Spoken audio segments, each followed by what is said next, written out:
Voorzitter, tenslotte heb ik nog een boodschap aan al die moslims in Nederland die onze vrijheid, onze democratie en onze kernwaarden. En mijn boodschap aan hen is: wegwezen. Vertrek naar een islamitisch land. Dan kunt u genieten van islamitische regels. Dutch prime minister ने एक statement दी है मुसलमानों के हवाले से। उन्होंने ये बोला है कि अगर उनके कंट्री में जो मुस्लिम हैं उन्होंने वहां के रूल्स एंड रेगुलेशन को फॉलो नहीं करना तो उन्होंने बड़े सख्त अल्फाज में ये कहा है कि get out from our land. अब मैं ऐलान कर रहा हूं, ये बाकायदा जंग में तमाम आलमीन को ये कहता हूं, इन तमाम नेटो को कहता हूं, इस इंडिया को कहता हूं, इस अमेरिका को कहता हूं, ले आओ अपनी सारी फौज अब, और अब तुम्हें दिखाते हैं जंग होती क्या है। ये पाकिस्तानियों के लिए या पूरी दुनिया के मुसलमानों के लिए एक सोचने वाली बात है। जो डच पीएम हैं उनकी तरफ से गेट विल्डर्स, उन्होंने जो बात की है, उन्होंने कहा है मुस्लिम्स को gate out from here.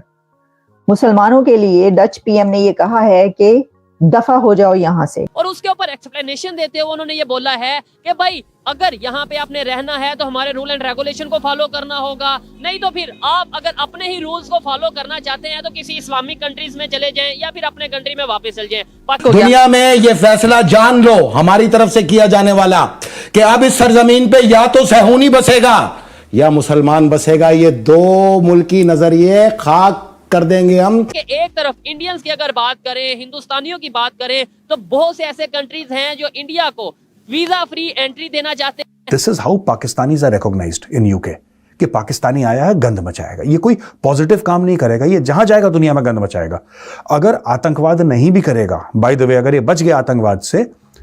Then he will become some sort of a criminal element, फिर यही काम करेगा। जिस कंट्री में भी आप जो लोग जाते हो, हमारे जो मुसलमान भाई या हमारे पाकिस्तानी जाते हैं, तो अगर वहाँ पे उनके रूल एंड रेगुलेशन नहीं करेंगे तो फिर उन्होंने तो हमें किक आउट ही करना है ना। वो अगर सख्त अल्फाज से कह रहे हैं तो ये हमारी अपनी ही नेग्लिजेंसी है ना। नहीं, हमने किसी को नहीं छोड़ना इंशाअल्लाह ताला। आप देखेंगे एक एक फौजी को मारेंगे, इनके किसी को जिंदा नहीं छोड़ेंगे। मैं आपको एग्जैक्टली बताऊंगी वो तमाम स्पीच जो कि डच पीएम विल्डर साहब जो हैं उनकी चल रही है इस वक्त। उन्होंने कहा है कि जो हमारी फ्रीडम को रिस्पेक्ट नहीं करता, उन्होंने जो मुसलमानों को ये कहा कि get out Muslims from here, तो अपने मुल्क से निकल जाने का कहा उन्होंने, दफा हो जाए यहाँ से। उस पे जो स्पीच चल रही है जिसमें उन्होंने ये बात की है, उस स्पीच में उन्होंने सारी बातें क्या की हैं। जब तक हम इसका पर्सपेक्टिव नहीं समझते, हम इसका बैकग्राउंड नहीं जानते, तो हम सिर्फ इस बात को लेके आगे नहीं बढ़ सकते। देखिए, उनका कहना यह था कि जो who do not respect our freedom, our democracy and our core values,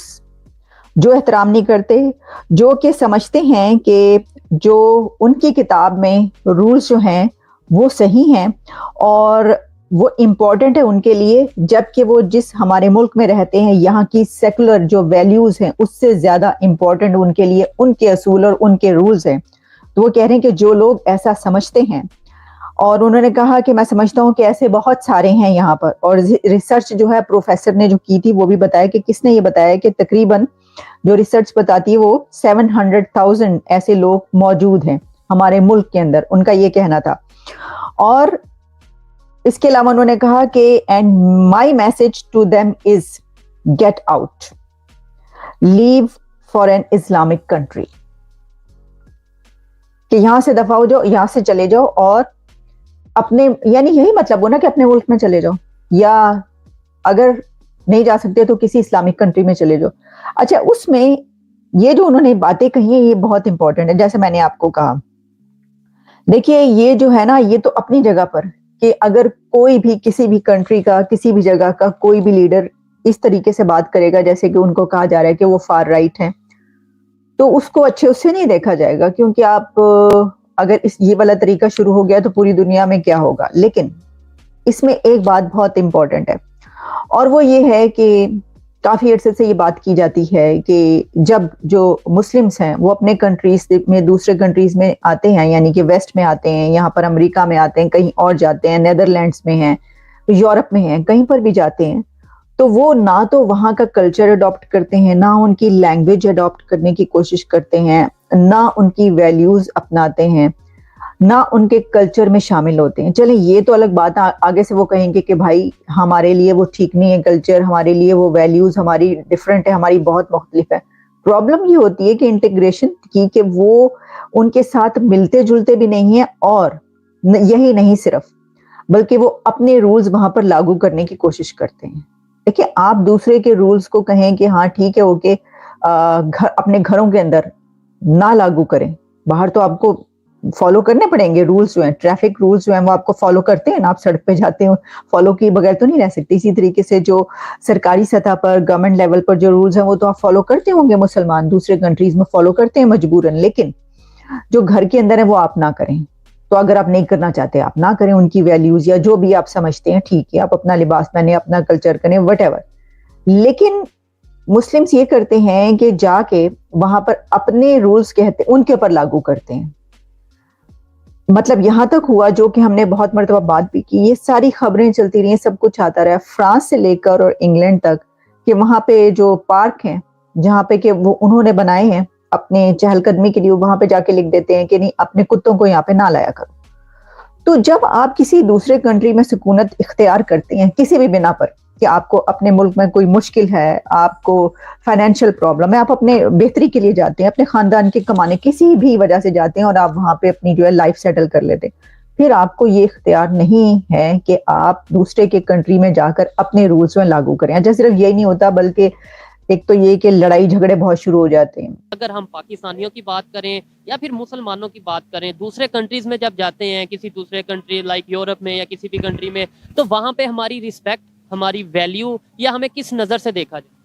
देखिए जी, बात यह है कि माशाल्लाह हम जितने भी पाकिस्तानी हैं हम बड़े अच्छे और बड़े हार्ड वर्किंग हैं, लेकिन बात यह है कि कुछ ऐसे अनासर हैं जिनकी वजह से कि हमारी रिस्पेक्ट में जो है ना बहुत ज़्यादा कमी है, जिसमें एक्सेप्ट नहीं किया जाता। वहाँ पे हम लोग जब किसी भी एयरपोर्ट पे उतरते हैं तो सबसे पहले तो उनकी चेकिंग इस तरह की है कि जैसे कि पता नहीं इंसान नहीं है, क्या है। हमें समझ आ जाती है कि यार हमें कुछ स्पेशल ट्रीटमेंट दिया जा रहा है। ऐसे ही है बिल्कुल, उनकी चेकिंग ही ऐसी है। तो अब जैसे इंडिया को देख लें, इंडिया के लोग जाते हैं उनको हमसे अच्छा उन्हें ट्रीट किया जाता है, लेकिन हमें कुछ मतलब सभी नहीं एक जैसे, लेकिन अच्छे बुरे लोग हर जगह पे हैं। जहाँ भी कोई जाएगा वहाँ के अपने रूल्स हैं और उसी के मुताबिक ही उसे अपने आप को जो है ना करना पड़ेगा। तो लेकिन वही बात आ गई कि कुछ लोग ऐसे हैं कि जो अपने यहीं के जो रूल्स हैं उनको अप्लाई करना चाहते हैं, तो उनकी वजह से ही तो सारी प्रॉब्लम बनी हुई है। अभी यूरोप चाहते हैं और रूल जो सा उन्होंने पूरा जो सा वो कहते हैं कि हम पूरे सुन्नत को फॉलो करें, और हालांकि ये है कि देखें, अगर कोई इस्लाम को फॉलो करना चाहता है वो उसकी अपनी मर्जी है, अच्छी बात है, लेकिन ये देखना चाहिए कि जिस कंट्री में रह रहे हैं वहाँ पे जो रूल्स हैं वो भी तो, इवन इस्लाम भी, जो मेरे करेक्शन कर सकते हैं आप भी या देखने वाले, कि जी इस्लाम भी ये कहता है कि आप जिस लैंड पे रह रहे हैं उस कंट्री के रूल्स को आप फॉलो करें। बिल्कुल, आपकी बात बिल्कुल ठीक है, लेकिन आपको मैं बात बताऊँ, फॉरेन कंट्रीज जितनी भी हैं, यूरोपियन कंट्रीज, वहाँ पे हमारे जितने भी मुसलमान हैं वो हमारे इस्लाम को, सुन्नत को बड़ा अच्छे तरीके से लेके चल रहे हैं, और वहाँ पे वहाँ की जो इमेज क्यों खराब हो रहा है, मतलब यानी कि वो उस रूल को फॉलो नहीं कर रहे, जो अपना रूल है उसको फॉलो करना चाहते हैं, इस वजह से फॉलो नहीं, उनके मुताबिक भी वो चल रहे हैं, लेकिन मैं उनके वहाँ के हवाले से बात कर रहा हूँ, जो उनके रूल है वो बहुत अच्छे हैं, वो मतलब हमारे मजहब को बड़ा अच्छा मतलब जो है ना करते हैं, वो उस पर कोई ऑब्जेक्शन या कोई चीज़ नहीं है। पूरी दुनिया में जो हमारा इमेज खराब हो रहा है कि इस्लामोफोबिया का एक की लहर जो थी वो नजर आती है हमें, उसकी क्या रीजन समझते हैं कि जहाँ पे भी कोई टेररिस्ट ऑर्गेनाइजेशन हो या कोई इस तरीके से मतलब जो उनसे वो चीजें हो, तो कहीं ना कहीं इस्लामिक कंट्रीज का नाम आता है या इस्लामिक नेशन का नाम? सर वो तो इसलिए कि एक तो हमारा हमसाया मुल्क है वो हमारे खिलाफ बहुत प्रोपेगेंडा जो है वो करता है। तो पहले एक वक्त था मैं फख्र महसूस करता था पाकिस्तानी कहलाने को, और अब जब भी मैं किसी जर्मन से या किसी गेस्ट से मिलता हूँ तो आई फील लिटिल शाय कि मैं पाकिस्तानी हूँ। ठीक है, हमारे पे फर्ज है कि जिस कंट्री में भी रह रहे हैं उसके रूल एंड रेगुलेशन को फॉलो करें। 100% करना पड़ेगा, क्योंकि कोई भी कंट्री नहीं चाहती कि हमारे पास इनलीगल बंदा हो। जय हिंद दोस्तों, जैसा आपने वीडियो में देखा होगा कि ग्रीट विल्डर्स डच के नए प्रधानमंत्री जिन्होंने यह बयान दिया है कि हमारे यहाँ जितने भी मुस्लिम रिफ्यूजी हैं या मुस्लिम हैं वो सब देश छोड़ के चले जाएं, नहीं तो हम उनको जबरदस्ती भगाएंगे। यह सुन करके 56 मुस्लिम देश भी उसका कुछ नहीं कर पाए, वहीं पाकिस्तानी मीडिया जलकर राख हो गया। आपको बता दें कि यह मुस्लिम रिफ्यूजी जहाँ पर भी जाते हैं, पहले खुद जाते हैं, उसके बाद फिर अपना पूरा परिवार वहाँ पे बुला लेते हैं, उसके बाद धीरे धीरे वहाँ पे वो अपनी मेजोरिटी बनाते हैं, और उसके बाद फिर वहाँ पर अपना धर्म सबके के ऊपर थोपना शुरू करते हैं और फोर्स कन्वर्जन शुरू कर देते हैं, जिससे परेशान होकर के यूरोप के ज्यादातर देश अब इनका विरोध करने लगे हैं। इसी की श्रृंखला में डच के प्रधानमंत्री ने यह बयान दिया है, जिसके बाद पाकिस्तानी मीडिया में भूचाल आ गया, क्योंकि एक तरफ जहां पाकिस्तान इधर उधर आतंकवाद को भेजता है और आतंकवाद एक्सपोर्ट करता है, उसका सारा खर्चा आतंकवाद से चलता है, और वह जब यह देखा तो उसका काफी ज्यादा बुरा हाल हो गया, क्योंकि ऐसे ही धीरे धीरे यूरोप के ज्यादातर देश सब धीरे धीरे इन सबको भगाना शुरू कर देंगे, जिसके बाद अब इनका आतंकवादियों का भेजने और एक्सपोर्ट करने वाला काम ठप हो जाएगा, जिस वजह से पाकिस्तानी मीडिया कुछ ज्यादा ही परेशान लग रहा है। आपको कैसा लगा यह वीडियो कमेंट में जरूर बताएं और अपनी राय कमेंट में जरूर बताएं कि क्या इंडिया को भी ऐसा करना चाहिए या नहीं। ऐसे ही मजेदार वीडियो देखने में हमारे साथ बने रहें। जय हिंद, जय भारत।